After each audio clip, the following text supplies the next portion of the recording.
Ave Maria, cheia de graça, o Senhor é convosco. Bendita sois vós entre as mulheres. Bendito é o fruto do vosso ventre, Jesus. Santa Maria, Mãe de Deus, rogai por nós, pecadores, agora e na hora de nossa morte. Amém. Maria, Mãe da Igreja, rogai por nós. Desculpem o atraso, era para começar às 4 horas, mas às vezes a vida do padre não é dele, é do povo de Deus. E aí eu estou aqui na Menino Jesus de Praga, substituindo o padre Silvio, até este final de semana, e faleceu o pai do dono do jardim aqui, Cemitério da Paz, né? Então eu tive que ir lá fazer a bênção, que o enterro é às 5 horas. Então, dei banho correndo, fui lá e estou aqui com vocês um pouco sobre a missa, parte por parte. Como é a formação, eu não vou dar moleza para vocês não, gente, não é pregação não, tá? É formação mesmo. Então vocês vão rabiscar bastante. Claro que a Carol, o Pedro, quem mais estava naquela formação lá do setor? O Valtinho, isso aí o pessoal aí já teve, na realidade, um final de semana inteiro só sobre missa parte por parte. Então eu vou tentar resumir isso para que nós aprendamos com maior intensidade. Bom, existem muitas pessoas que vão à missa, você já deve ter escutado isso, pessoas que dizem o seguinte: olha, eu vou à missa e a missa é uma coisa chata, é sempre a mesma coisa, é um levanta, é um sobe e desce, é o padre que diz umas coisas lá, umas palavras difíceis que eu não entendo nada. Olha, eu vou à missa mesmo por obrigação, porque me ensinaram. Essa palavra, esse tipo de discurso, ele é muito mais comum do que você espera. Seja ter pensado sobre isso, né, sobre a missa. Bom, em primeiro lugar, vamos pensar o porquê nós temos que nos reunir como igreja. Por que é necessário, como vocês hoje, este final de semana, estão aqui meditando sobre a formação, buscando aprender mais, por que é necessário nós nos reunirmos como grupo? Porque, em primeiro lugar, nós não somos seres isolados.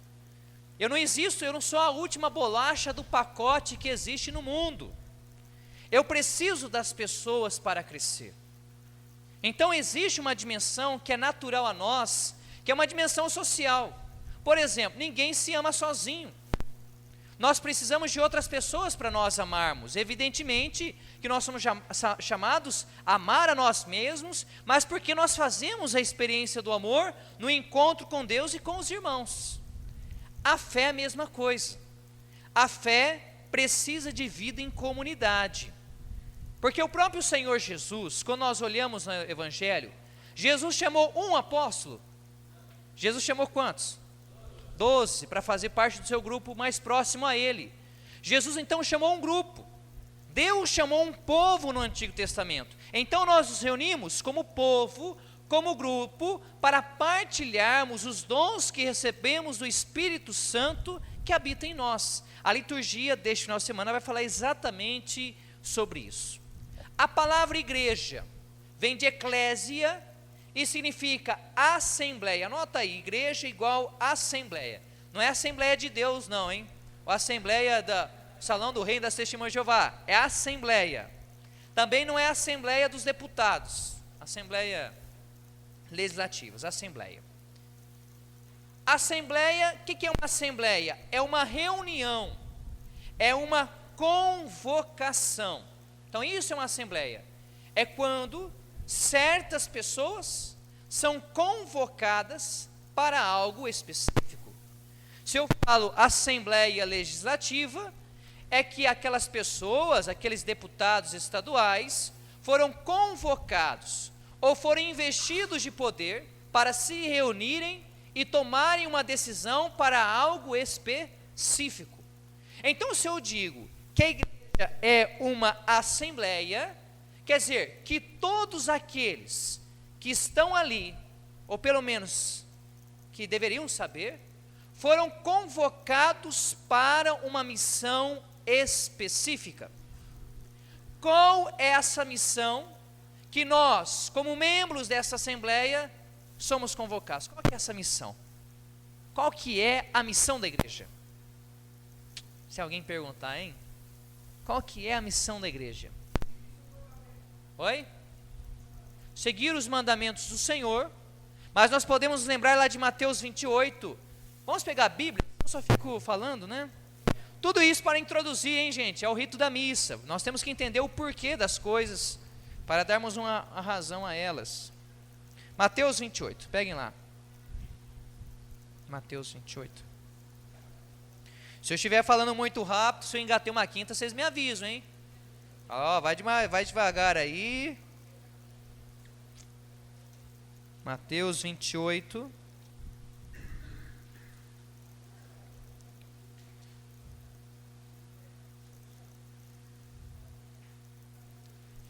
No versículo 19 e 20. Mateus 28, 19 a 20. Alguém poderia ler para nós? Mateus 28, 19 e 20, lê de maneira alta, né? Mateus 28, versículos 19 a 20.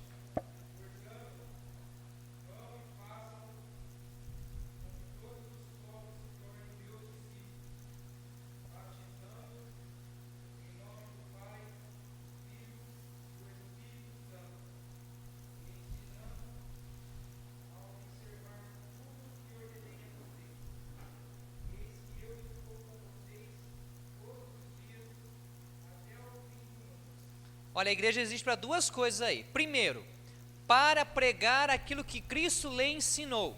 Então, uma igreja que não prega o evangelho tem razão de ser? Não.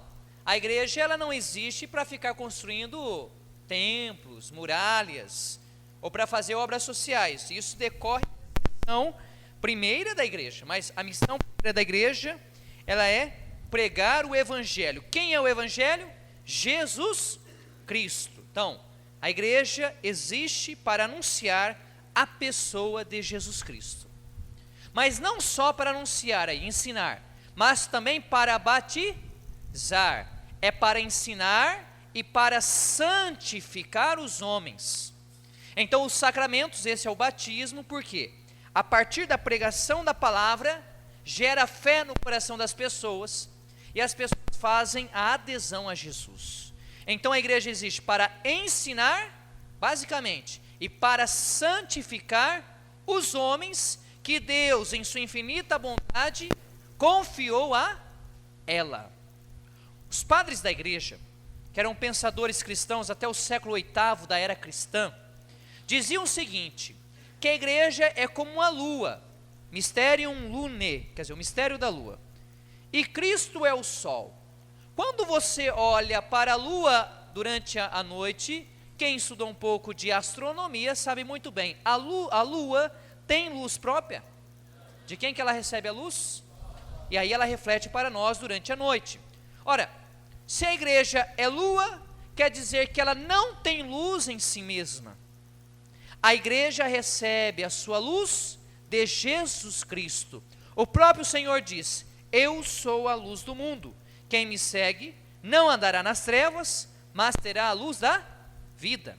E ele também diz, vós sois o sal da terra, vós sois a luz do mundo. Isso está lá em Mateus capítulo 5, de 13 a 16, essa segunda parte aí. Então, a igreja, ela não dá uma lei a si mesma. Ela recebe a lei, ela recebe a graça, ela recebe o Espírito Santo de Jesus Cristo, o seu Senhor. Vamos pegar Efésios capítulo 5.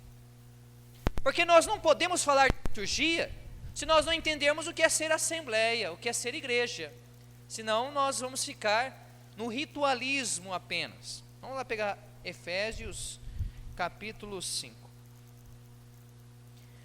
Olha, em abril nós vamos ter uma formação bíblica para os coordenadores do setor juventude, hein? Depois vocês voltam aqui para passar para essa turma. Para não procurar o livro do Apocalipse no lugar de Gênesis, e não procurar Gênesis no lugar de Apocalipse. Às vezes acontece, né? Efésios capítulo 5.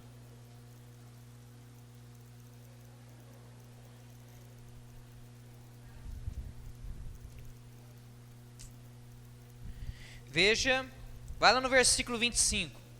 Efésios capítulo 5, versículo 25. Alguém poderia ler de 25 a 27 para nós?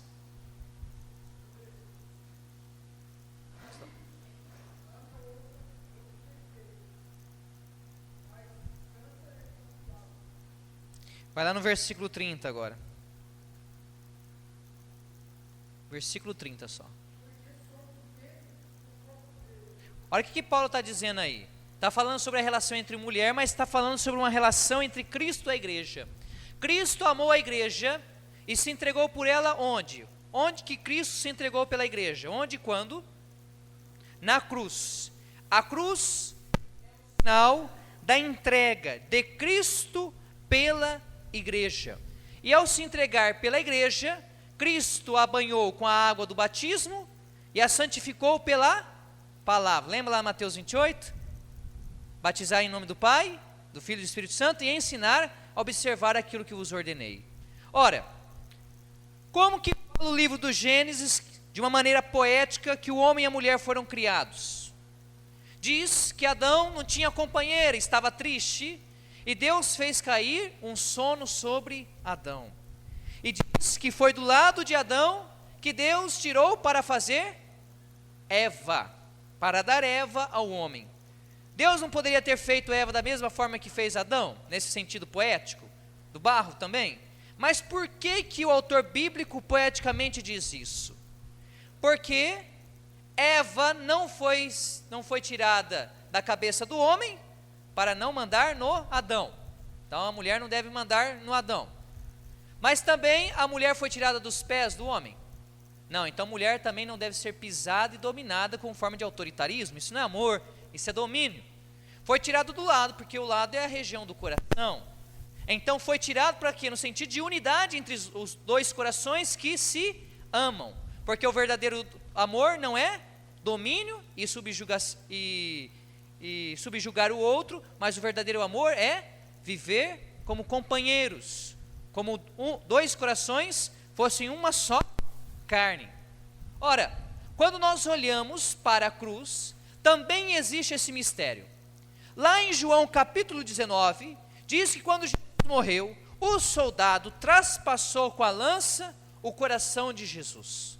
E do seu coração saíram água e sangue, os sacramentos da igreja. Então, assim como Eva, no Antigo Testamento surgiu do lado de Adão, a nova Eva, que é a igreja, surgiu do lado do novo Adão. Surgiu de Cristo na cruz. Por isso que Paulo chama a igreja de esposa de Cristo. Então anotem, igreja é igual esposa de Cristo. Então Cristo tem uma esposa? Tem, a igreja. Essa é a esposa do Cristo. Além da igreja ser chamada de esposa por Paulo, a igreja também é chamada de corpo de Cristo. Pode anotar aí também, corpo de Cristo. Peguem o folheto, segunda leitura deste nossa semana. Vocês já vão ficar por dentro da homilia do padre, hein? Mais devagar? Beleza, é que eu engato uma quinta aqui. Olha lá. Valeu, Pedro, a nossa assistente de palco aí. Pegou lá a segunda leitura? Olha que o Paulo diz aqui, a leitura é grande, deixa eu só pegar o versículo. Vai lá no versículo 27, na segunda leitura. Só o versículo 27 já dá essa noção. Alguém lê o versículo 27 do folheto?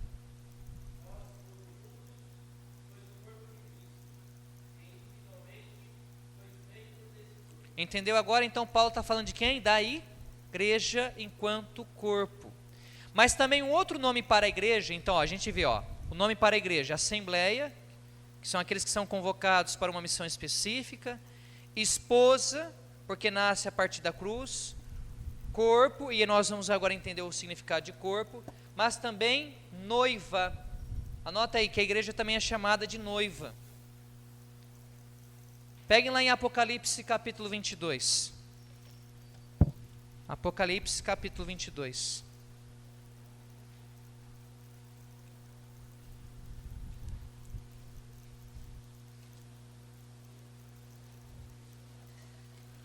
É o último capítulo da Bíblia.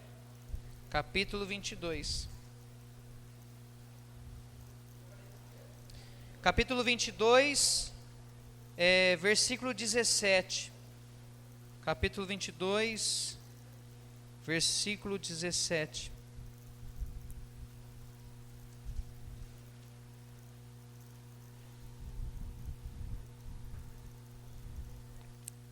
Encontraram? Alguém poderia ler? Vamos lá, gente.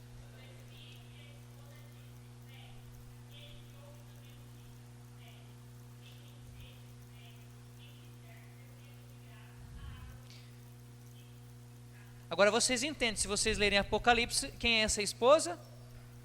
A igreja. O Espírito é o Espírito Santo que habita a igreja.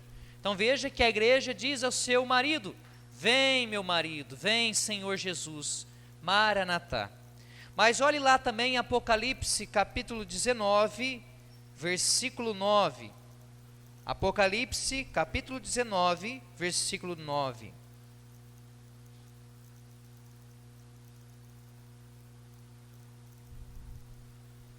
Está vendo que participar da Santa Missa também é entender a Bíblia, senão não entende, por isso que as pessoas não entendem. Apocalipse 19, versículo 9. Quem achou pode.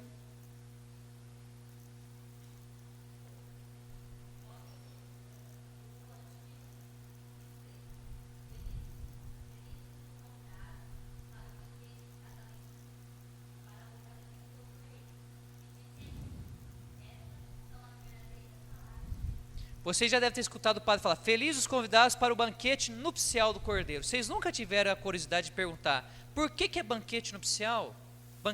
Casamento. Que casamento é esse que está acontecendo ali? Casamento do Cordeiro? Vocês nunca tiveram essa curiosidade? Por isso a gente agora, a partir de hoje, vocês vão participar da missa, prestando atenção nas palavras que são ditas, tentando buscar o fundamento daquilo que, na tradição da igreja. Quem quer o casamento? A noiva, que é a igreja, casa com o noivo, Jesus. Essa semana, ou semana passada, Jesus disse: enquanto o noivo estiver presente, eles não farão jejum, porque o noivo, que é Jesus, está presente junto à sua noiva. Olha que interessante, eu escrevi lá na paróquia Meninos de Praga, eu tentei um jornal aí, sobre o sacramento do matrimônio. Vamos entender a relação entre sacramento do matrimônio e missa. Quando a noiva entra de branco lá na igreja, não é porque ela é virgem, pura, santa, casta, imaculada, no sentido que nunca teve um ato sexual. Não é esse sentido. Ela entra de branco porque a noiva, no sacramento do matrimônio, ela representa a igreja, que é pura, santa, imaculada, que lá no livro do Apocalipse capítulo 22, ela diz o que para Cristo? Vem, meu esposo. Ela vai ao encontro do esposo, a igreja vai ao encontro do seu esposo, que é Cristo. Então a noiva dentro do sacramento do matrimônio é o que? É simplesmente a noiva? Não, sacramentalmente falando é a igreja. E por que o noivo fica lá aos pés do altar? Porque ele é mais bonito? Porque ele é mais cheiroso? Isso seria uma explicação muito simplória, né, gente? Por que ele fica aos pés do altar, o noivo? Porque o noivo, se tem a igreja, tem Cristo. O altar é sinal de Cristo, cabeça da igreja. Então a igreja vem ao encontro do seu Cristo, e Cristo vai ao encontro da sua igreja. Porque o sacramento do matrimônio, o amor entre um homem e a mulher, são compreendidos pelo apóstolo Paulo em Efésios capítulo 5, a partir do amor existente entre Cristo e a igreja. E quem que tomou a iniciativa de amar a igreja? Não foi a igreja, foi Cristo. Como Cristo amou a igreja? Não com palavras, com atitudes, se entregando na morte de cruz para a sua salvação. Esse casamento entre Cristo e a igreja, como que é esse casamento? Casamento é igual aliança. Então, se nós falamos banquete do casamento, é o banquete de uma aliança. Isso é um casamento. Essa aliança de Cristo para com a igreja, ela tem 4 características. Ela é por todo sempre. Ela é indissolúvel. Cristo se entregou à igreja para valer. Ele nunca vai rejeitar a igreja. É indissolúvel essa entrega de Cristo. Essa entrega que é indissolúvel é uma entrega que uniu para todo sempre Cristo à igreja. Assim, onde está a igreja, está quem? Cristo. E onde está Cristo, está a igreja. É quando você olha para um casal e você vê, claro que não é fusão, é unidade, o homem continua sendo homem, a mulher continua sendo mulher, mas você vê uma unidade entre dois, como existe entre Cristo e a igreja. O casal em si forma uma unidade, é o casal, né? Que dentro desse casal tem o homem e a mulher. Então, ó, unidade, indissolubilidade. Cristo é fiel à igreja? Sim, porque Ele deu a maior prova de amor, e dá constantemente. Ele diz, eis que eu estarei convosco todos os dias, até o fim dos tempos. Ele sempre é fiel. Esse Cristo ama a sua esposa. Talvez seria o marido que toda mulher gostaria de ter nesse sentido, mas só a igreja tem esse marido. Depois, esse amor que é fiel, é um amor fecundo. Como Cristo fecunda a igreja? Como Cristo fecunda a sua mulher? Com o Espírito Santo, porque Cristo, Ele derrama sobre a sua esposa o Espírito Santo. Ora, se Cristo ama a igreja sim, a igreja também tem que ser a mesma coisa em relação a Cristo. Ela tem que ser, amar o Cristo, viver em sua função, assim como Cristo vive em função da igreja, a igreja deve viver em função do Cristo. Agora eu te pergunto, quando vocês vão a casamento, vocês percebem esse mistério? Pelas músicas que se colocam, pelas baboseiras que introduzem na liturgia? Não. Às vezes apresentam o amor lá no matrimônio como uma realidade apenas pagã, como uma realidade não divina. Mas o amor para nós, entre um homem e a mulher, não é apenas humano, é divino. E esse amor só pode desenvolver e só pode dar felicidade àquele casal se eles compreenderem aquela relação a partir do amor existente entre Cristo e a igreja. Agora vamos olhar para a missa. Cristo é a cabeça, a igreja é o corpo. Aqui não dá para ver aqui o espaço, mas vocês vão se lembrar lá da igreja de vocês. Vocês podem notar que tem 2 espaços bem distintos lá dentro do templo, da igreja. Um local onde o povo fica. Esse local é chamado, onde a assembleia fica, é chamado de nave, tá? Então onde o povo fica é chamado de nave. E onde o padre fica é chamado como? O local onde está o padre. Presbitério, certo? Presbitério. Então, onde o povo fica? Nave. E onde o padre fica? Presbitério. Há uma distinção. Por que há uma distinção? Cristo e a igreja são iguais? Não, eles estão unidos, mas são diferentes. Quem faz, olha só, olha o sentido, hein, simbólico. Por que existe a nave? Porque é a parte que corresponde ao corpo. Por que existe o presbitério? É onde está a cabeça. Cabeça mais corpo, Cristo total. Não existe corpo sem cabeça. Se você olhar um corpo andando sem cabeça, por aí pode procurar um tratamento psiquiátrico, vai se internar no Bezerra de Menezes. Não existe uma cabeça, ou um corpo, né, a cabeça andando sem um corpo. Não, coisa está unido. É o Cristo total, dizia Santo Agostinho, ó, é o Cristo total, Christus totus. Quer dizer, cabeça e corpo. Ali você tem um mistério agora do casamento. Quando se dá essa aliança, a nova e eterna aliança? Na cruz. Por isso que a missa é o sacramento do sacrifício da cruz.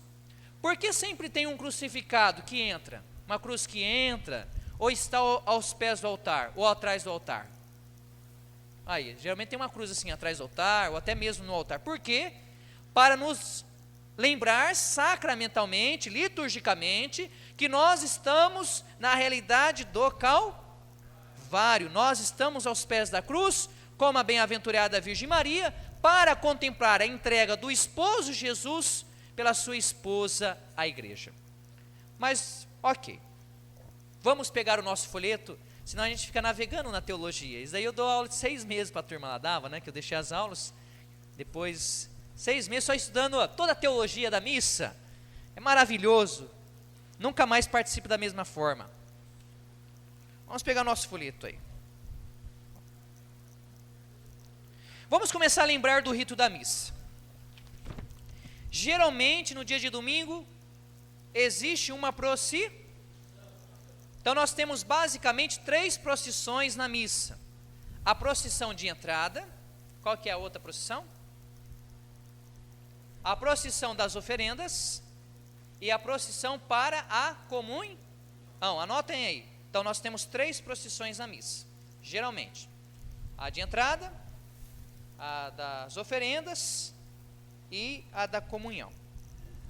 3 procissões. Basicamente, né?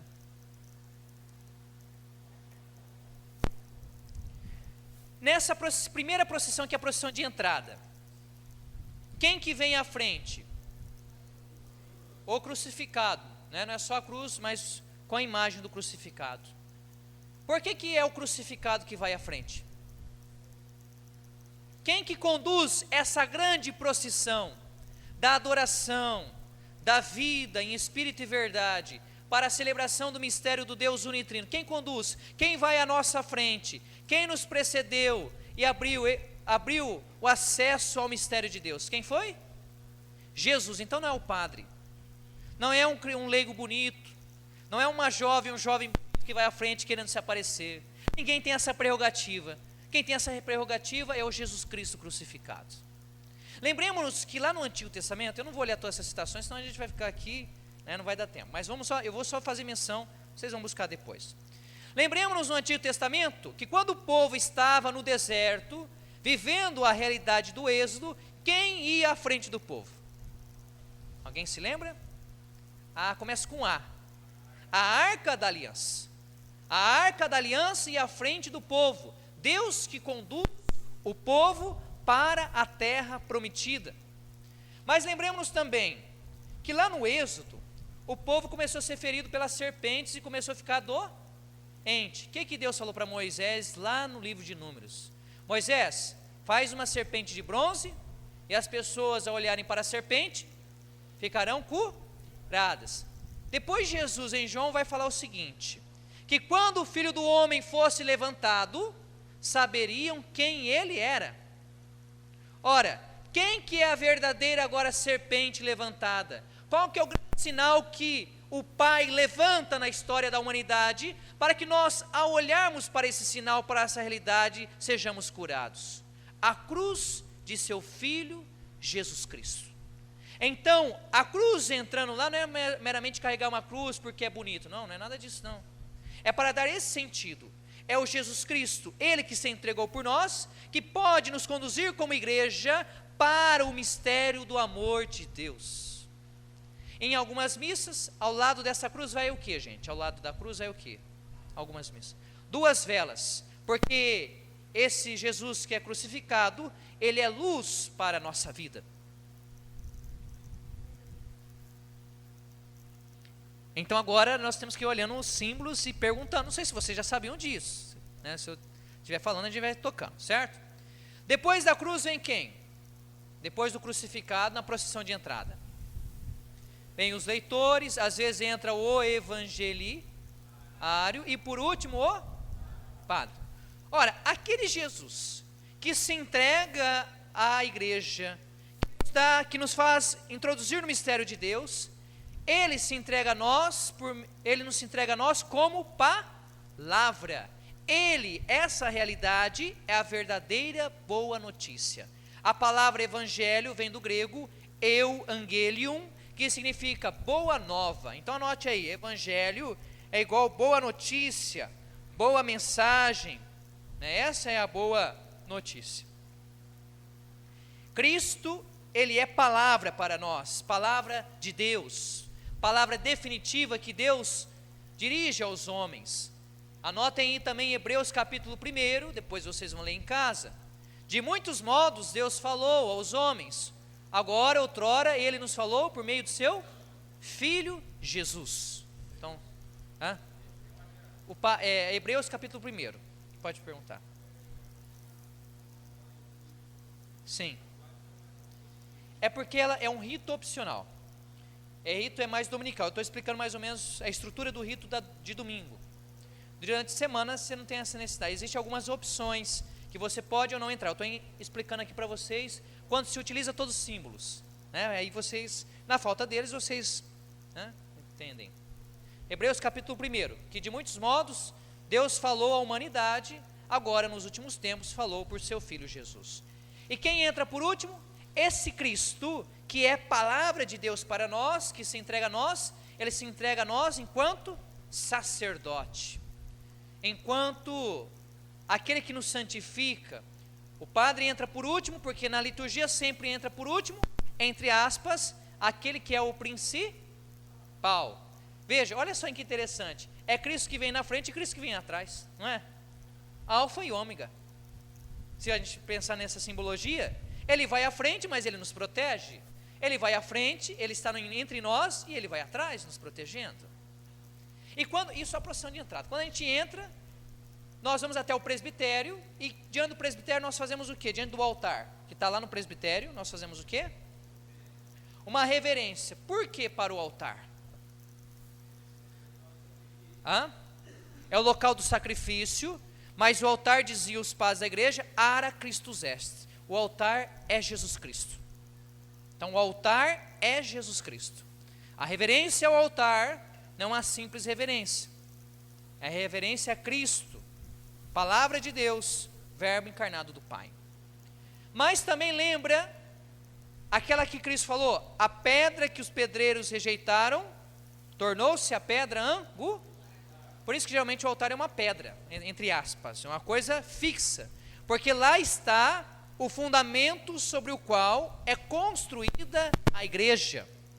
Lembra do homem prudente, que construiu sua casa sobre a rocha, ou sobre a pedra, depende de algumas traduções, ou sobre a areia. Aquela ali é a pedra, é a rocha sobre a qual a igreja está edificada, sobre o altar. Sem aquele mistério não existe igreja. Pode perguntar?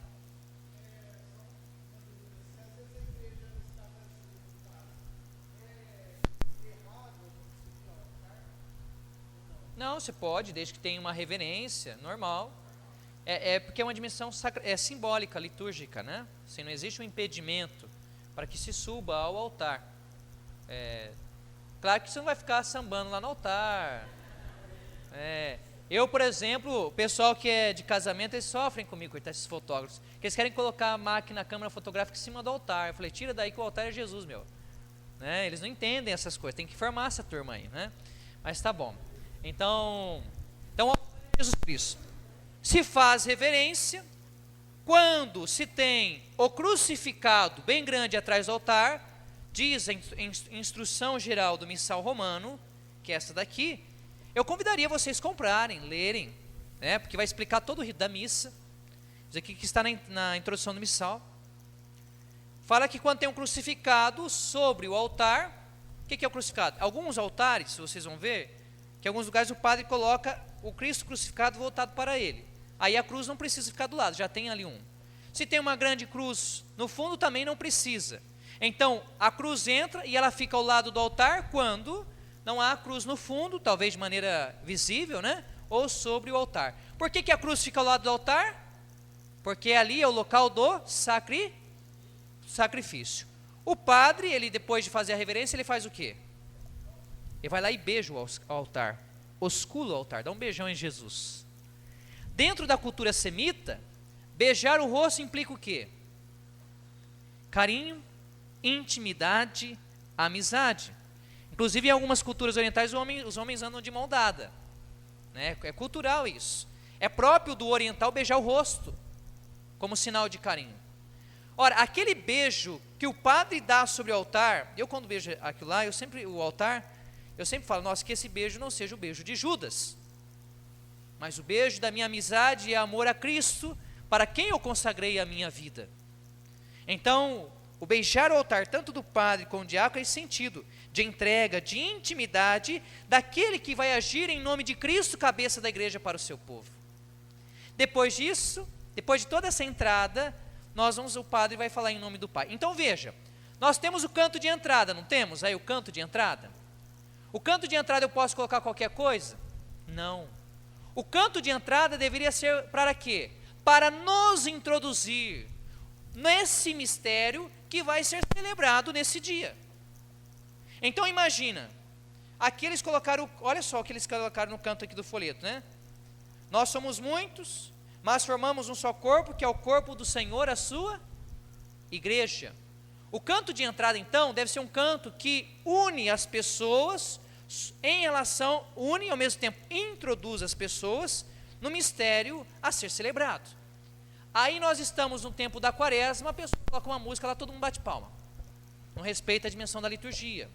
Eu vou entrar sobre a questão dos tempos litúrgicos, né? Mas o canto deveria ser essa dimensão de introdução no mistério.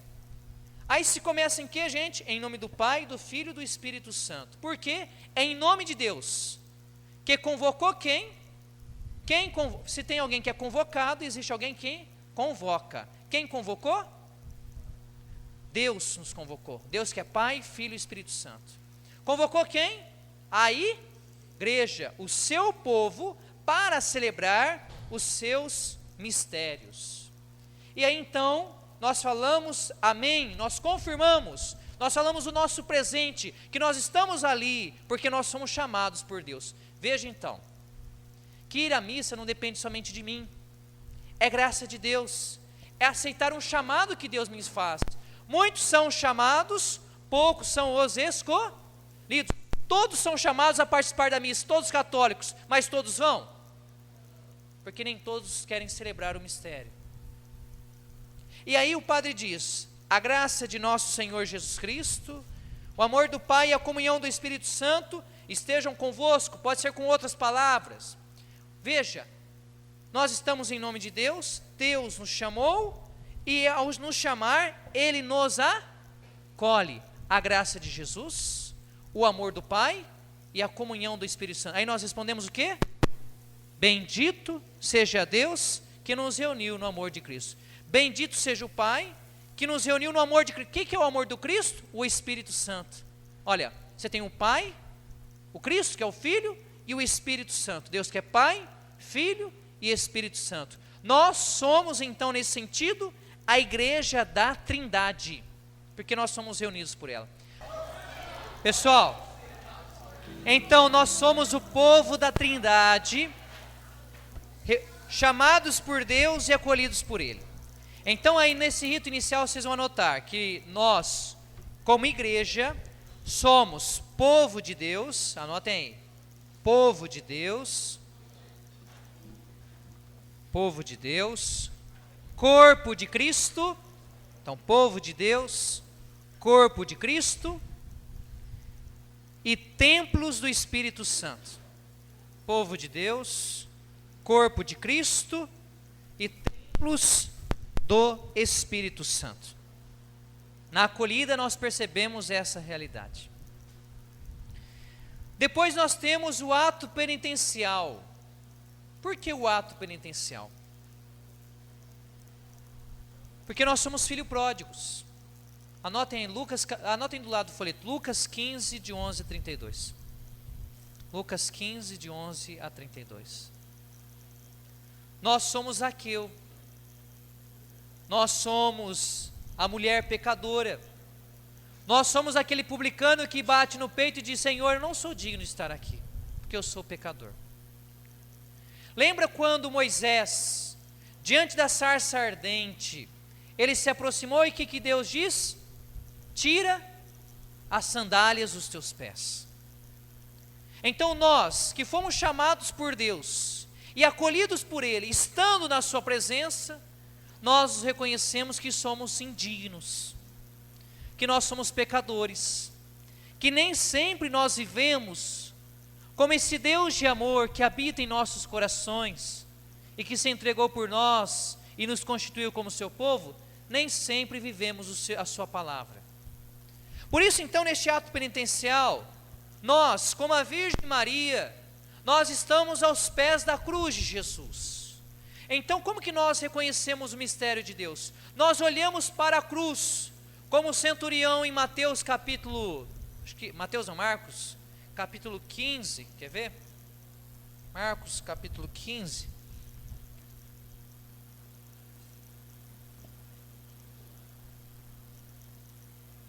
Marcos capítulo 15.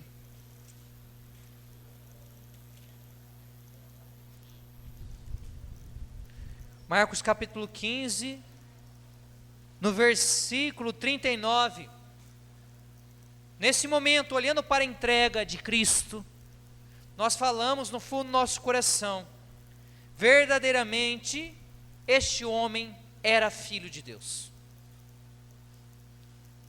Então, na realidade, o reconhecimento dos meus pecados parte de mim mesmo? Não, meus queridos. Parte do confronto da minha vida com o mistério da cruz de Jesus.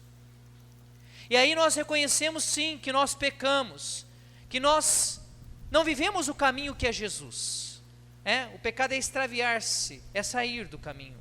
E aí nós pedimos perdão pelos nossos pecados, cometidos por pensamentos, palavras, atos e omissões.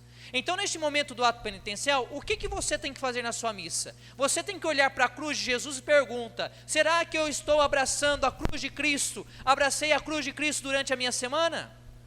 Será que eu vivi o amor que esse Jesus teve e tem para comigo? Então não é um simples cantar, é um interiorizar-se, é olhar para a vida a partir do mistério do Senhor. E aí nós pedimos o quê? Olhando para Cristo como igreja, está vendo? Não é? Como corpo de Cristo.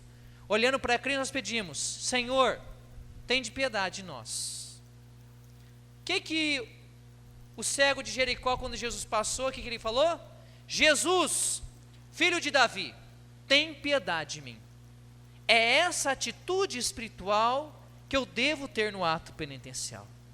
Atitude de mendigos de amor, de pessoas que precisam ver a vida a partir do olhar de Jesus. A palavra misericórdia, o Senhor, lá no grego, é Kyrie eleison. Vocês já cantaram com certeza isso em alguma missa. Kyrie eleison, Christe eleison, Kyrie eleison. Nesse momento, diante do mistério de Deus, nós reconhecemos os nossos limites? Sim. Mas maior do que os nossos limites é o quê? O amor de Cristo. Onde abundou a graça, onde abundou o pecado, superabundou a graça. Anotem isso. Onde abundou o pecado, superabundou a graça. Onde abundou o pecado, superabundou a graça. Por que eu falava do filho pródigo? Porque neste momento, nós voltamos para a casa de quem? Para a casa do Pai.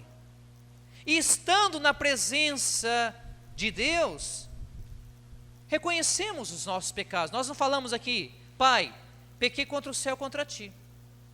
Eu pequei, eu não vivi o teu amor. O que o Pai faz? Ele me condena? Como a cruz de Cristo, que Cristo está com seus braços abertos, o Pai em seu Filho Jesus acolhe a mim, seu filho pródigo. Então, olha só que bonito isso, gente. Estar ali na Santa Missa, na presença do Deus que me acolheu, do Deus que me chamou como filho pródigo, na certeza de que esse amor me cura, esse amor me salva, esse amor me liberta. E quando nós falamos Kyrie eleison, a palavra Kyrios, o Senhor, é o nome que se dá no Antigo Testamento, na Bíblia em grego, para Deus. Nós reconhecemos que este homem que é crucificado, que foi crucificado, ele é Deus, ele é Filho de Deus, segunda pessoa da Santíssima Trindade, o próprio Deus que se entregou por mim. Nós, em algumas traduções, não fala assim, Senhor, tem de piedade. O eleison é traduzido: Senhor, vós sois a misericórdia. Mais do que ser uma súplica, então, para que Cristo tenha misericórdia de mim, eu reconheço que Ele é a misericórdia do Pai entre nós. Nós estamos em quê? No ano da misericórdia. O Papa escreveu o rosto da misericórdia. Quem é a misericórdia feita pessoa? Jesus. O que é a misericórdia? O que é a piedade que nós pedimos? Misericórdia não é uma bela atitude. Misericórdia é estender a mão ao outro, é sentir aquilo que o outro sente. Então Cristo, porque Ele conviveu conosco, se entregou para nós, Ele sente aquilo que eu sinto, Ele não é indiferente às minhas dores. Está vendo porque toda missa é de cura, gente? Não existe uma missa específica que seja de cura. Toda missa, quando bem vivida, ela cura, ela liberta, quando eu tenho consciência da sua espiritualidade. Então nós falamos, Senhor, vós sois a misericórdia. Cristo, vós sois o Messias, vós sois a misericórdia. Senhor, vós sois a misericórdia. Aí o padre fala, Deus Todo-Poderoso tenha o quê? Compaixão de nós. O que o pai teve quando viu o filho pródigo voltar? Ele teve compaixão. Jesus, diante das ovelhas que estavam sem pastor, ele teve compaixão. Dai graças ao Senhor, porque eterna é a sua misericórdia. Tenha compaixão de nós. É como a gente dissesse, Pai, veja a nossa situação, veja os nossos limites, veja os nossos desafios, mas veja a nossa vontade de estar aqui e assumir o seu mistério.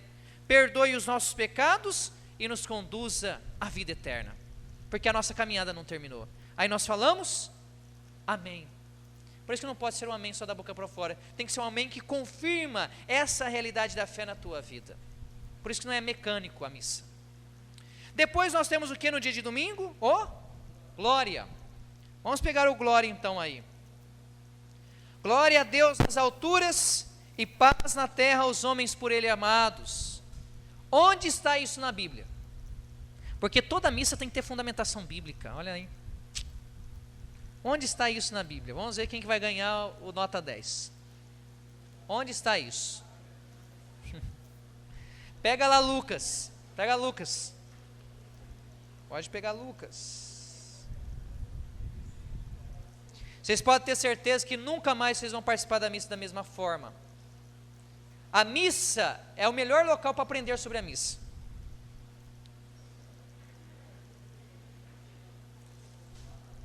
Vamos ver aqui, eu já vou achar, hein? Vai lá, Lucas capítulo 2, versículo 14, anota aí do lado. Lucas capítulo 2, versículo 14. Alguém lê para nós? Lucas capítulo 2, versículo 14.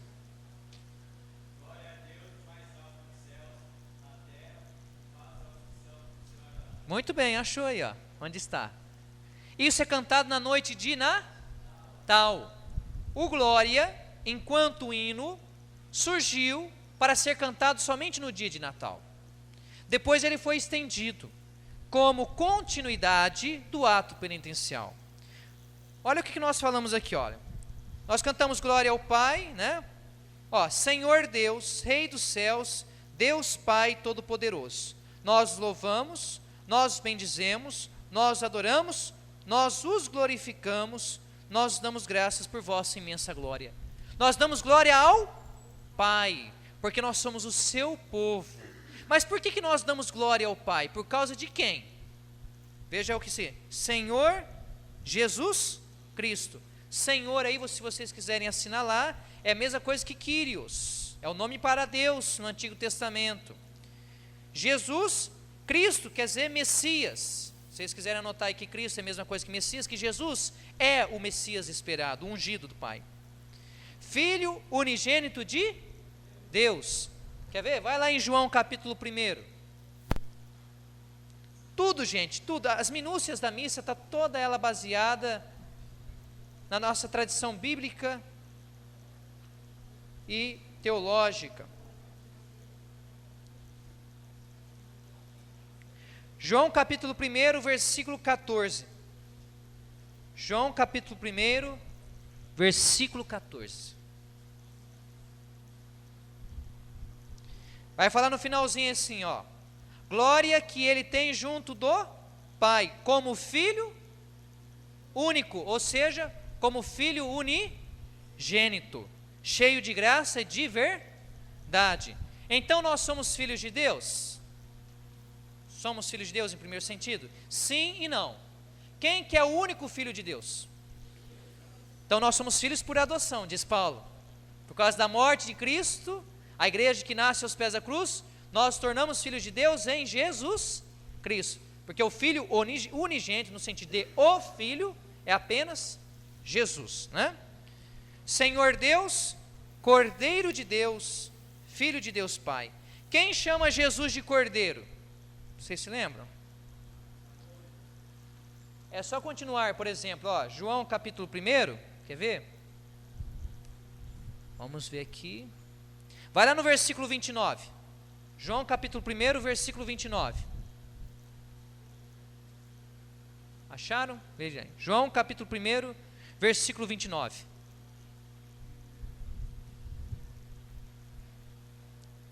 Acharam? Quem achou pode ler.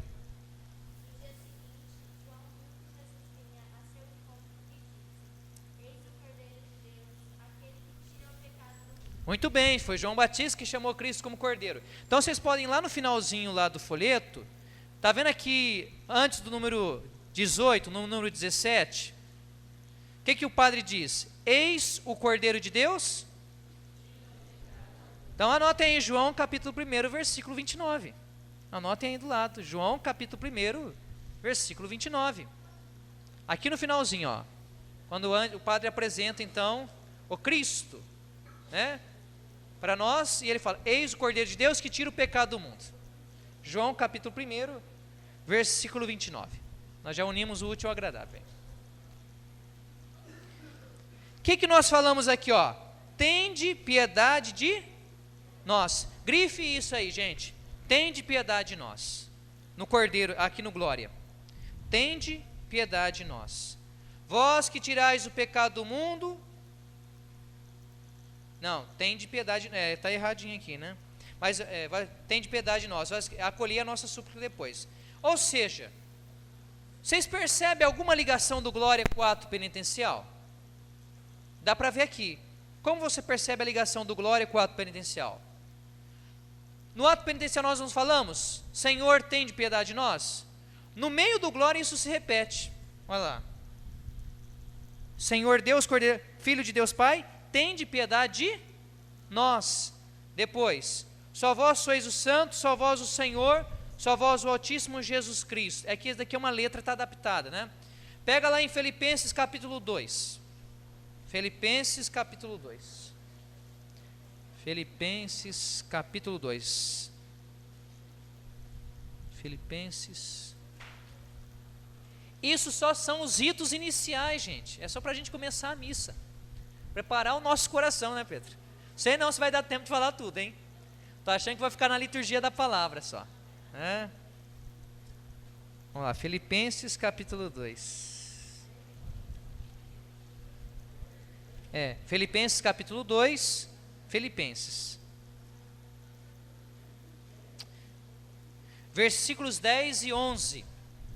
Filipenses capítulo 2, versículos 10 e 11. Filipenses capítulo 2, 10 e 11. Alguém poderia ler?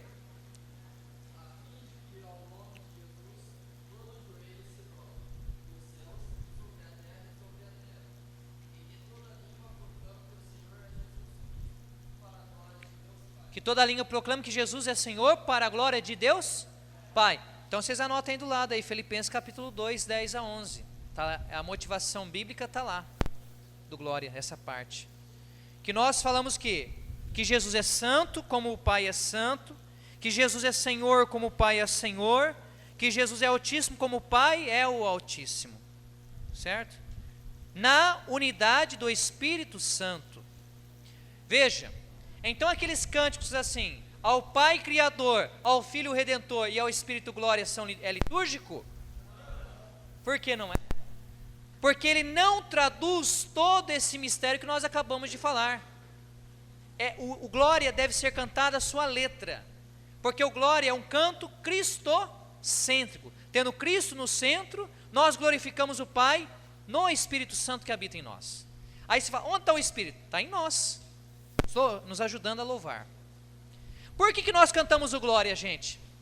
Porque vamos ser sinceros, estando diante da cruz de Cristo, como filhos pródigos, abraçados por esse Pai que tem compaixão, quando alguém nos ama e quando nós experimentamos o amor de Deus, o que o nosso coração é tomado? De alegria.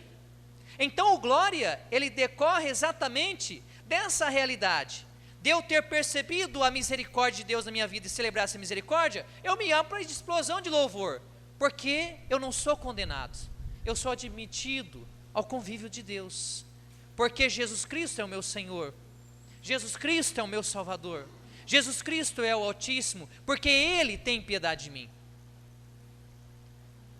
Agora a gente vai para o oremos.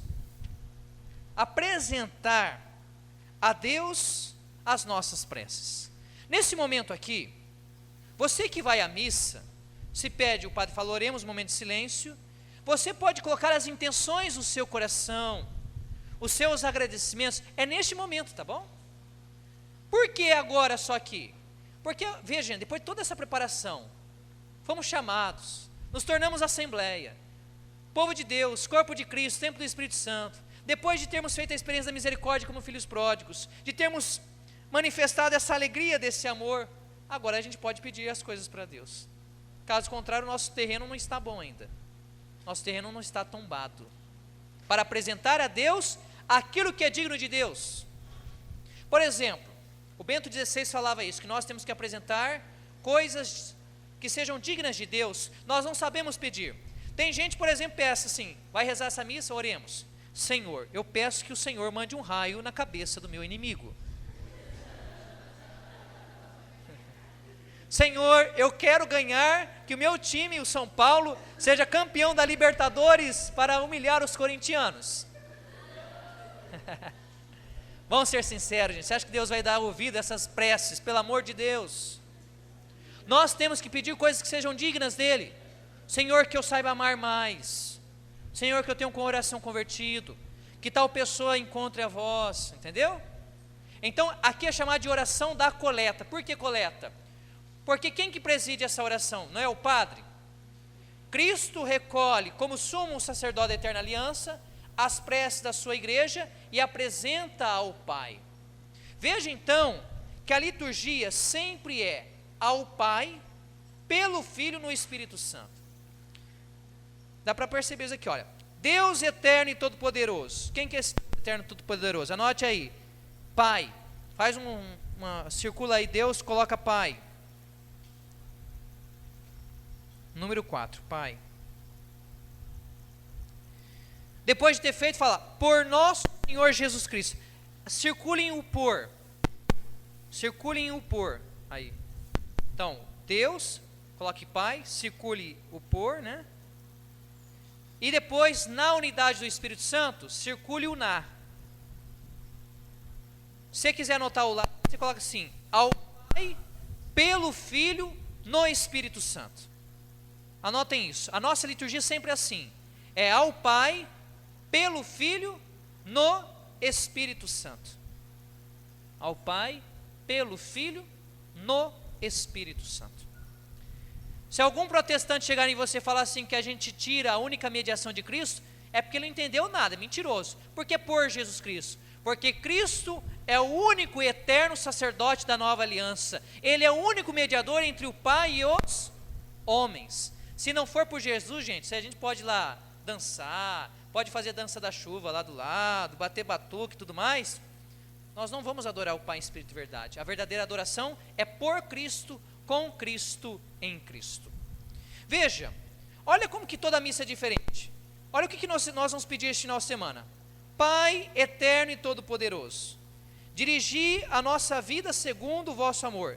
Aqui é uma súplica. Nós fazemos um pedido. Se quiser anotar aí, súplica, com S, súplica. Dirigi a nossa vida segundo o vosso amor, na oração da coleta, no número 4. Por que nós pedimos isso ao Pai? Quando a gente pede alguma coisa, a gente pede com uma finalidade, para que possamos, em nome do vosso Filho, frutificar em boas obras. Então, a liturgia deste final de semana, nós que nos reunimos, nós rezamos para quê? Ao Pai, para que nós tenhamos uma vida conduzida pelo amor dEle, pelo Espírito Santo, para que nós tenhamos boas obras. Nós pedimos isso ao Pai, por Jesus Cristo, no Espírito Santo. Amém. Até este momento nós ficamos em que posição? Em pé. Não é sentadinho não, em pé. Porque é no sentido de ressuscitados, de pessoas que se apresentam diante do mistério do Senhor. Na liturgia da palavra nós sentamos. Por que nós sentamos? Para nós escutarmos, para nós interiorizarmos. Nesse momento então não é momento de barulho, não é momento de ficar conversando com o coleguinha, com o amigo, é momento de nós escutarmos a palavra. Tem lá no Antigo Testamento, Shema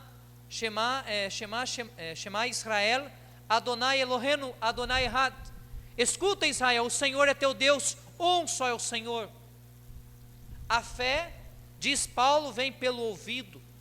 Pega em Romanos capítulo 10, vamos entender a liturgia da palavra, por que ela está organizada assim. Romanos capítulo 10. Romanos está depois de Atos dos Apóstolos. Romanos capítulo 10. Oi. Sim.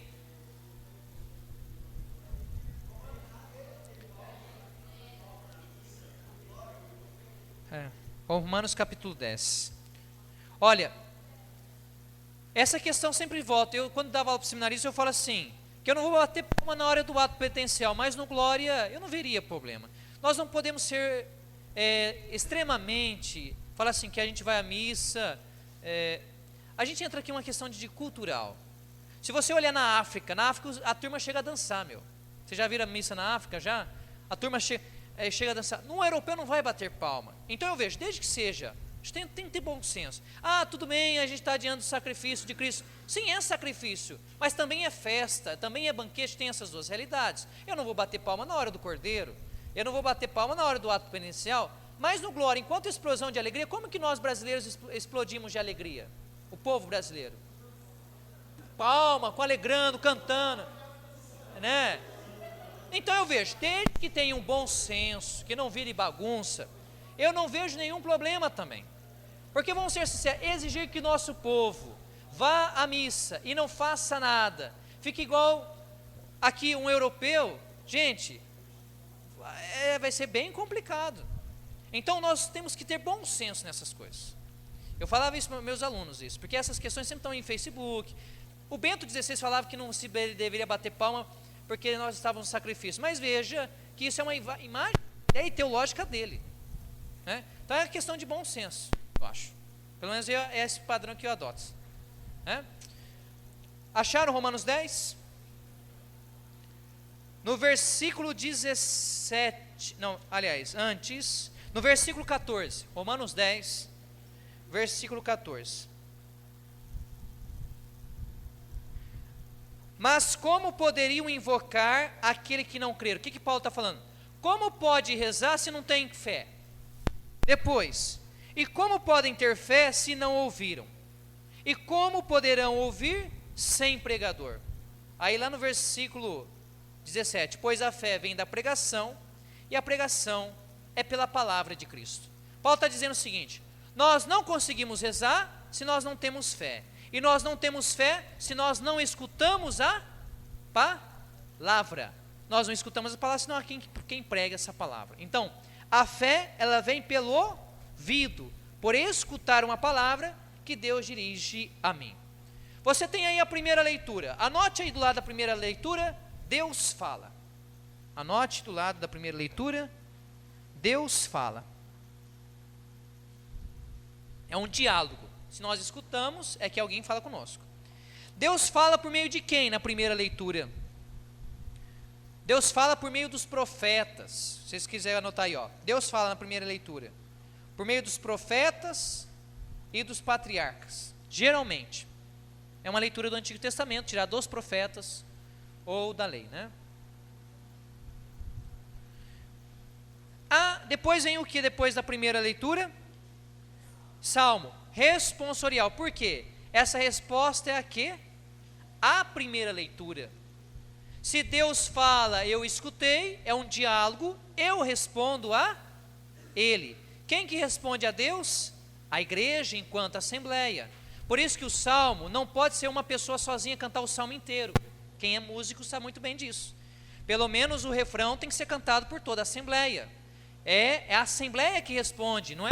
Por mais que a pessoa cante bem, ela pode cantar estrofes, mas a assembleia tem que cantar, porque é a assembleia, a igreja que responde a Deus. Então coloca aí, o homem, a igreja responde. É melhor assim do que o homem, né? A igreja responde.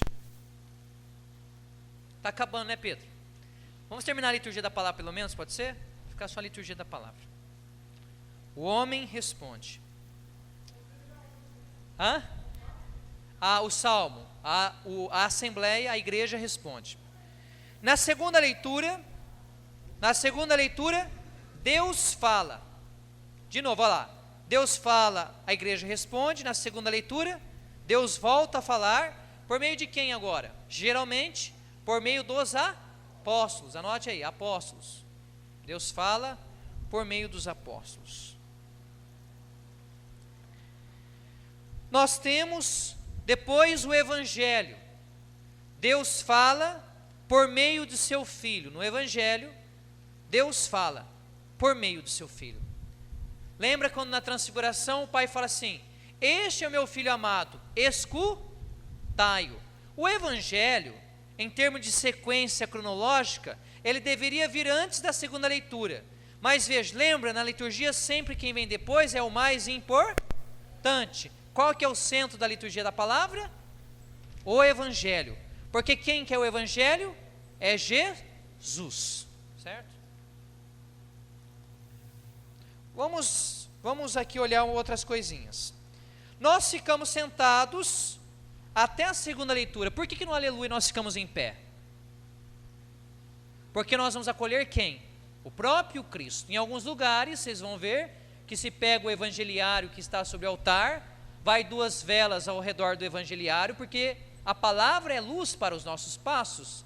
Não só de pão vive o homem, mas de toda a palavra que sai da boca de Deus. E nós, como as virgens prudentes, nos colocamos em pé para acolher aquele que é o esposo da igreja, aquele que é a plenitude da revelação do Pai na história. Aí sim, o evangeliário sai do altar e vai para a mesa da palavra, porque existe unidade entre o altar e a mesa da palavra. O padre fala: o Senhor esteja convosco. Nós respondemos: ele está no meio de nós. De fato, ele está no meio de nós, por meio de seu Filho Jesus, na força do Espírito Santo. Onde 2 ou 3 estiverem reunidos em meu nome, eu estarei no meio deles.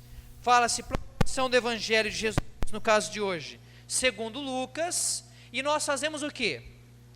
3 sinais. Não é o pelo sinal, tá, gente? Você não vai falar pelo sinal da Santa Cruz, livrai-nos Deus nosso Senhor, de todos os nossos inimigos, em nome do Pai, do Filho e do Espírito Santo. Não é o pelo sinal. Na realidade, nós fazemos de forma silenciosa a cruz sobre a nossa cabeça. Por quê? Para abrir a nossa inteligência à palavra do Cristo. Porque a palavra do Cristo tem que iluminar a minha razão, tem que iluminar a minha inteligência. Dizia Santo Agostinho na obra De Trinitate, capítulo 15: desejei ver com inteligência aquilo que acreditei. Então a palavra, o Evangelho, tem que iluminar a minha inteligência. Mas não basta iluminar a minha inteligência, o Evangelho tem que ser proclamado por lábios puros. Por isso, sobre a minha boca, uma vez iluminado a minha inteligência, e acolhendo esse Evangelho na fé, eu posso proclamá-lo com lábios puros, como os lábios de Isaías. Mas de isso nada teria sentido, se no fundo eu não trouxesse a cruz no meu coração. Porque é no meu coração, sede da minha inteligência, dos meus afetos e das minhas atitudes, que lá deve estar o Evangelho e a palavra de Deus. De nada vale estar na minha inteligência apenas, de nada vale eu falar esse Evangelho, se esse Evangelho não for semente na minha interioridade, no meu coração. Nós pedimos então que o mistério da cruz do Senhor atinja todas essas realidades, para acolhermos esse Evangelho com fé. Não é pelo sinal, é muito mais profundo. E aí nós escutamos esse Evangelho e se fala: palavra da salvação, glória a vós, Senhor. Aí nós sentamos, não sentamos? Para quê? Para escutarmos aquilo que Cristo, presente na pessoa do padre ou do diácono, tem a falar para nós. liturgia de hoje, pega o evangelho. Calhou bem. Jesus está lá na sinagoga, veja lá no versículo 17, no evangelho aí de hoje, olha lá. Nós temos aqui, a liturgia deste final de semana, fala sobre a centralidade da palavra na vida da igreja. Diz no versículo 17, deram-lhe o livro do profeta Isaías. Abrindo o livro, Jesus achou a passagem que está escrito: o Espírito do Senhor está sobre mim. Não vou ler tudo. Depois no versículo 20 diz que Jesus fez o quê? Fechou o livro, tal como nós fechamos o evangeliário, entregou ao ajudante e sentou-se, né? Todos os que estavam na sinagoga tinham os olhos fixos nele. Então começou a dizer-lhes: hoje se cumpriu esta passagem da Escritura que acabaste de ouvir. O que Jesus fez aqui? Homilia. Jesus fez uma homilia. Jesus, olhando para o Antigo Testamento, aponta que o Antigo Testamento, essa promessa, se realiza em sua pessoa. Então, em cada missa, quando se faz a homilia, é como se Cristo dissesse para nós: hoje, esta palavra que vocês acabaram de escutar, se realiza na vida de vocês, minha igreja, meu corpo, minha esposa. A homilia deve levar as pessoas a essa consciência, que a palavra de Cristo não é de ontem, a palavra de Cristo se realiza hoje, ela é atual para mim, para a minha história. Tanto é verdade que se você olhar hoje na liturgia da palavra, por exemplo, a primeira leitura, hoje lá na Menina Jesus de Praga eu vou dar uma catequese mistagógica para a turma sobre a liturgia da palavra, né? Quer ver? Na primeira leitura, veja no versículo 3. Assim na praça que fica defronte da porta das águas, Esdras fez a leitura do livro, desde o amanhecer até o meio-dia, na presença dos homens. E todo o povo escutava com atenção. Esdras, o escriba, estava de pé sobre um estrado de madeira erguido para esse fim, porque a palavra tem que ter um local específico para ser proclamada. A palavra é a palavra de Deus dirigida a nós. E diz que o povo depois fez o quê? No versículo 6. Esdras bendisse o Senhor, o grande Deus, e todo o povo respondeu, levantando as mãos: amém, amém. É o que vocês falam, graças a Deus, glória a vós, Senhor. Aqui, ó, está na tradição bíblica, a liturgia da palavra. Depois disso, então, veja, a palavra que foi proclamada, nós temos 4 dimensões da palavra aí, na liturgia da palavra. Até a hora do evangelho, nós temos a palavra que é proclamada. Anote aí, palavra proclamada, palavra anunciada, palavra proclamada. Até o evangelho, antes da homilia. Tudo isso, a primeira leitura, o salmo, a segunda, o evangelho, é palavra proclamada. O que significa proclamação? Vem do latim pro, clamare. Clamare, gritar. Proclamar, falar alto. A palavra de Deus precisa ecoar alto nos corações. Isso que é proclamar. Nós não lemos, nós fazemos essa palavra ecoar nos corações. A homilia, se vocês quiserem anotar aí depois do evangelho, antes da profissão de fé, homilia, quiser anotar aí. Palavra meditada. Coloca homilia igual palavra meditada. Homilia igual palavra meditada. Até o evangelho é palavra proclamada. A homilia igual palavra meditada. Pode falar. Isso, exatamente. Isso, é o que Jesus acabou de fazer. Se você quiser anotar até esse versículo, o último versículo do evangelho de hoje, aí está a fundamentação da homilia. Pode falar? A homilia não deve ser muito longa, porque deve haver um equilíbrio litúrgico entre a liturgia da palavra e a liturgia eucarística. Se ela for muito longa, as pessoas não estarão cansadas para a liturgia eucarística. Mas ela não deve ser também curta e muito rápida, para que não dê para explicar a centralidade do mistério. Então depende muito do homiliasta. Claro que uma homilia de 30 minutos eu acho que é demasiado. Hoje se fala em torno de 10, 15 minutos. Porque a finalidade da homilia não é ser sermão, não é um sermão do padre Antônio Vieira. A palavra homilia significa, vem do grego homiléu, e significa conversa familiar. Então, homilia significa conversa familiar. É o Cristo presente na pessoa do padre, e o padre enquanto pai da comunidade, que tem uma conversa de família com seus filhos. Olha, conhece a vida e fala, o que essa palavra se diz para nós hoje? Isso é ser homilia. Então homilia não é você ficar falando em grego, homilia não é aula de Bíblia, homilia é para fazer o que Cristo fez, fazer com que essa mensagem de toda a história da salvação, a Assembleia possa dizer, hoje essa palavra se cumpriu em nós. Claro que isso exige preparo, você tem que se preparar, mas para fazer uma homilia, você tem que ser o seu povo, um homem de Deus, aquele que prega, antes de pregar para o povo, prega para si mesmo, né? Certo? Então depois, a profissão de fé. A profissão de fé é palavra professada. Anote aí, profissão de fé, palavra professada ou palavra crida, como vocês quiserem. Palavra professada ou palavra crida, na profissão de fé. Palavra crida ou palavra professada. As preces da Assembleia, palavra rezada. Então, na profissão de fé, palavra professada ou crida. Na preces, palavra rezada. Lembra que eu li para vocês Romanos 10? Como vão invocar se não creram? E como vão crer se não ouviram?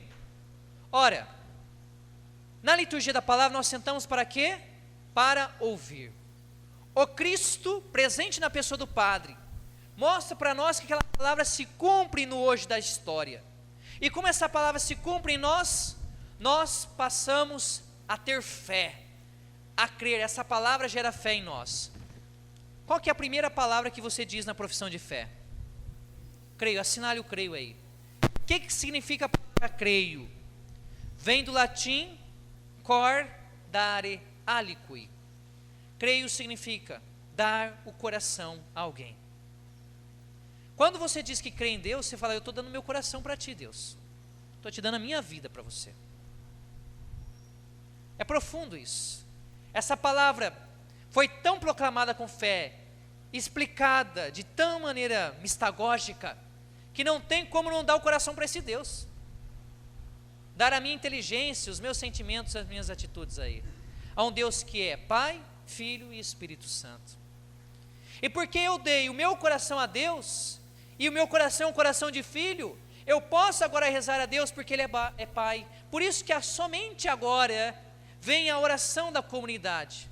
Olha lá, eu escutei, gerou a fé, e a fé me capacita a invocar, a me dirigir a Deus e apresentar a Ele as preces do meu coração. Assim, existe oração de qualidade sem fé? Jamais.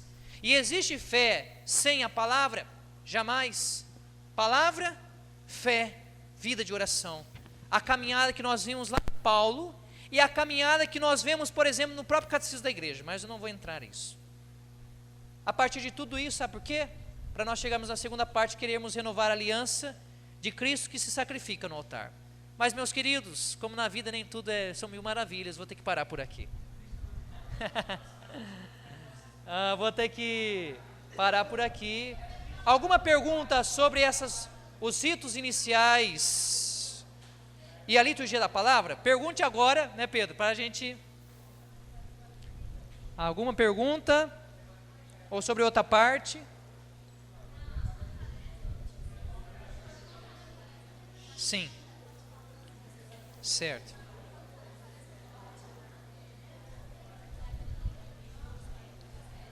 Isso, exato. Ó, como que é o seu nome?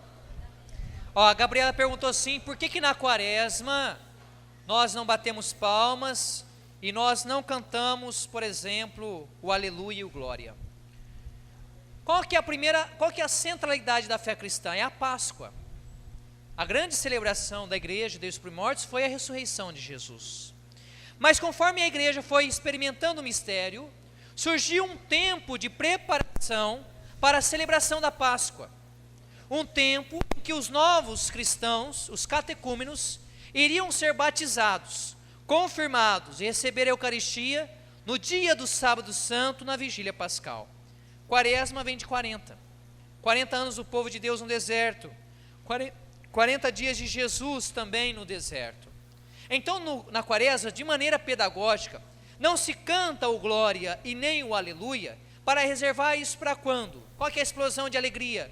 Quando o Senhor, no sábado santo, nós vamos cantar o glória, vamos tocar o sino e tudo mais. Então é questão pedagógica, né? No tempo, então veja, primeiro surgiu a Páscoa, e a partir da Páscoa surgiu a quaresma. Depois surgiu o Natal, e a partir do tempo natal surgiu qual tempo? O advento. No advento, você não canta o glória, mas pode cantar o aleluia. O advento é um roxo mais claro, porque a grande penitência mesmo, a preparação, é a quaresma. Até o século III, século IV, meus queridos, as pessoas, a grande parte dos batismos na igreja era de adultos. Então havia todo um processo de ensinamento, de catequese no período da quaresma, para que as pessoas estivessem preparadas para serem batizadas no sábado santo pelo bispo. Mas isso é até o século III, século IV. O ano litúrgico é o seguinte, ele começa no primeiro domingo do tempo do advento, 4 semanas antes do Natal. Primeiro vem o tempo do advento, depois vem o tempo do Natal. O tempo do advento vai do primeiro domingo do advento até quando nós estamos na vigília do Natal, no dia 24, na vigília do Natal. O tempo do Natal vai até quando? Até o dia do batismo do Senhor. Vocês devem se lembrar, foi até agora o dia 10 de janeiro agora, né? Foi agora janeiro, dia 10, não foi? Hoje é dia 24, é isso mesmo. É isso, foi até dia 10. Então o Natal vai até o dia do batismo do Senhor. Acabando o tempo do Natal, nós começamos o quê? A primeira parte do tempo comum, a cor verde. Nós estamos agora aí, qual que é o domingo aí que nós estamos no tempo comum? Terceiro, então nós estamos no tempo comum. Quando que vai essa primeira parte do tempo comum? Até a quarta-feira de cinzas. Então na quarta-feira de cinzas começa o quê? O tempo da quaresma.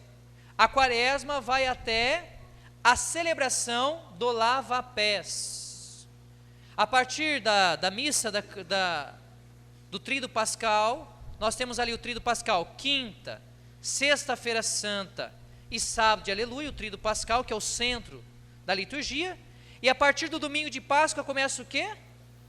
O tempo pascal, 50 dias, que vai até o domingo de Pentecostes.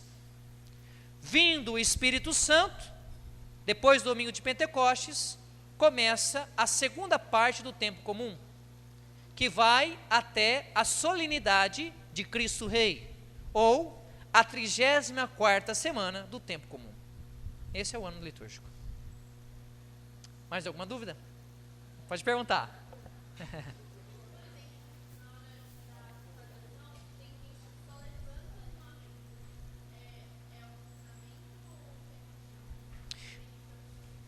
Sim. Claro que existe uma liberdade, mas a igreja pede para se ajoelhar, se você for ver na introdução geral do missal romano, na hora da narrativa da instituição. A epiclésia é a narrativa da instituição. Anunciamos Senhor, já deveria ser feito em pé. Anunciamos Senhor, mas alguém por gesto de fé, de uma experiência pessoal, fica ajoelhado. Em alguns países, como os Estados Unidos, houve uma concessão para as pessoas que elas pudessem ficar ajoelhadas até o por Cristo. Então, por isso você deveria ler a introdução geral do missal romano, ali está a melhor explicação.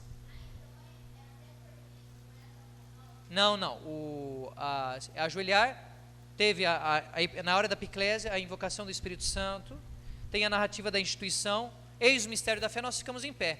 Anunciamos, Senhor, a vossa morte, ali é em pé de novo, tudo de pé, o por Cristo em pé, tudo. Em alguns lugares, em alguns países, a Santa Sé deu a concessão, por exemplo, nos Estados Unidos, de ficarem ajoelhados até o momento do por Cristo, no por Cristo levanta. Mas aí tem uma questão cultural e uma concessão da Santa Sé. Não houve no caso do Brasil. Oi. Eu creio no Constantinopolitano e o creio apostólico. Esse é o apostólico. O Niceno Constantinopolitano é do ano 325 e 381. Você poderia ler um dos dois credos. É uma questão que às vezes nas solenidades, porque o credo niceno-constantinopolitano, ele é mais desenvolvido, explicita mais a fé, então o faz. Mas em toda a missa poderia fazer o niceno se quisesse. É uma questão de uso da igreja. Pedro, cadê o Pedro? Mais uma pergunta apenas. Aí a gente encerra. Eu já passei. Vem cá, não, fica aqui, ó. Fica para você assumir, vai lá. O tempo litúrgico que não faz a paz, não existe, a paz é um rito opcional. O cumprimentar a paz depende do ministro ordenado, enquanto aquele que preside o rito. Não existe, assim, uma regra para isso, né? Claro que o padre ele pode omitir esse rito, porque o rito é a externalização da paz que já vem, a paz do Senhor esteja convosco, o amor de Cristo nos uniu. O que hoje existe de recomendação é que aquele rito da paz não tenha música. Isso houve uma normativa da Santa Sé. Porque o que acontece? O rito da paz estava ocupando o lugar do cordeiro, rapidamente. Na última ceia, Jesus tomou o pão, deu graças, partiu e deu aos seus discípulos. Não vai dar para explicar para vocês, mas toda a liturgia eucarística foi baseada nesses 4 gestos de Jesus. Na preparação das oferendas, Jesus toma o pão. Na oração eucarística, Jesus dá graça. Jesus parte o pão em que momento? No momento do cordeiro, em que ele se entrega a nós e nós o reconhecemos como cordeiro. E ele dá o pão para nós no rito da comunhão. Então qual que é o principal? É o rito da paz ou o rito do cordeiro? Cordeiro, porque diz que os discípulos de Emaús, em Lucas 24, reconheceram Jesus no partir do pão. Naquele momento, toda a atenção da assembleia deveria estar voltada para o cordeiro. E nós vemos a sua entrega e falar, esse é o cordeiro realmente de Deus que tira o pecado do mundo. Mas às vezes a gente está dando as paz e não presta atenção no mistério celebrado no altar. Exatamente, então tem que ter moderação. Pedro, cadê o Pedro agora? Aê, pronto, tá bom por hoje. Sobre o amém do Pai Nosso. Meu Deus, é muita coisa. Olha, lá no setor de juventude foi um final de semana, gente. E não, ó, perguntaram do amém do Pai Nosso. Por que não se faz o amém no final do Pai Nosso na missa? Porque o amém, pega no folheto, o amém do Pai Nosso é só aqui, ó. Vós que sois Deus com o Pai e o Espírito Santo. Aqui está o amém do Pai Nosso. A igreja, liturgicamente, desenvolveu o último pedido do Pai Nosso. Qual que é o último pedido do Pai Nosso? Veja aí, ó. E não nos deixeis cair em tentação, mas livrai-nos do mal. Qual que é a primeira fala do Padre? Livrai-nos de todos os males, ó. O Padre, agindo em nome de Cristo, insiste com o Pai. Chama embolismo, é uma insistência. Quando você fala 2 vezes, você está insistindo. Para nos libertar do mal.